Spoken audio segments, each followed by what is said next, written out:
कचहरी का भूत एक ऐसी कचहरी जिसके अंदर है कई सारे तहखाने और उनमें रहता है एक खौफनाक भूत जिसके कारण उस कचहरी को कचहरी के भूत के नाम से जाना जाता है।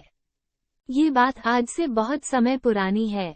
ये बात उस समय की है जब मेरे गांव में एक कचहरी कोर्ट हुआ करती थी। आप लोगों को बता दूं कि यह कचहरी लगभग 150 साल पहले से यहाँ पर है और इसे एक राजा ने बनाया था।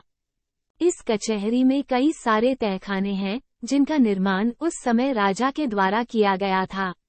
अब तो ये तहखाने बंद कर दिए गए हैं, पर कुछ सालों पहले ये तहखाने खुले हुए थे और हमारी कहानी इन्हीं में से एक तहखाने पर है।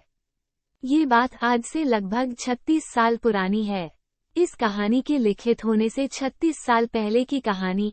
उस समय इस कचहरी को एक स्कूल में तब्दील कर दिया गया था और उन तहखानों को भी बंद कर दिया गया था, पर वहां एक या दो तहखाने खुले हुए थे जिनको बंद करना उस समय बाकी था।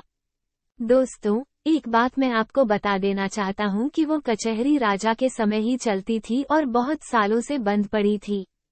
कहानी में वापस आते हुए उस स्कूल के कुछ बच्चों का कहना था कि इन तहखानों में से बड़ी ही अजीबोगरीब आवाज सुनाई देती थी, मानो जैसे कि कोई जानवर अंदर से चीख रहा हो। ऐसी आवाज बच्चों ने पहले कभी नहीं सुनी थी। बच्चों का तो यहाँ तक कहना था कि उस आवाज को सुनकर वो इतना डर जाते थे कि वो रात को सही से सो भी नहीं पाते थे।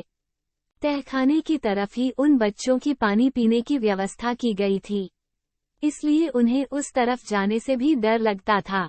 यह वहाँ के बच्चों ने ही नहीं बल्कि टीचर्स ने भी महसूस किया था कि जरूर कुछ तो राज है इन तहखाने में, और वो आवाज किस चीज की है।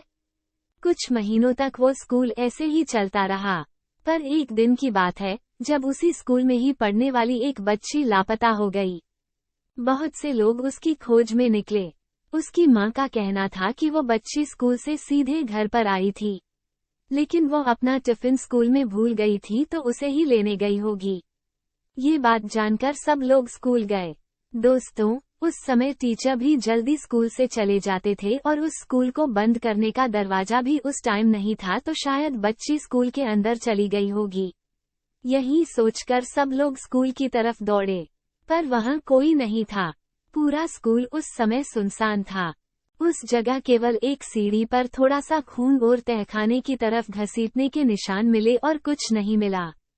लोगों ने तहखाने में जाकर देखा, पर वो तहखाने किसी भूल भुलैया मजे से कम नहीं थे और वहां उन्हें कुछ नहीं मिला। उस बच्ची का भी कुछ पता नहीं चला। कुछ लोगों का मानना है कि जब बच्ची स्कूल में गई होगी तो ऊपर उसकी कक्षा में जाने वाली सीढ़ियों से उस तहखाने के भूत ने उसे पकड़ लिया होगा और उसे अपने साथ घसीटते हुए तहखाने में ले गया होगा। पर ये तो कोई नहीं जानता कि उस लड़की के साथ क्या हुआ। कुछ दिनों बाद वो स्कूल भी बंद दिया गया।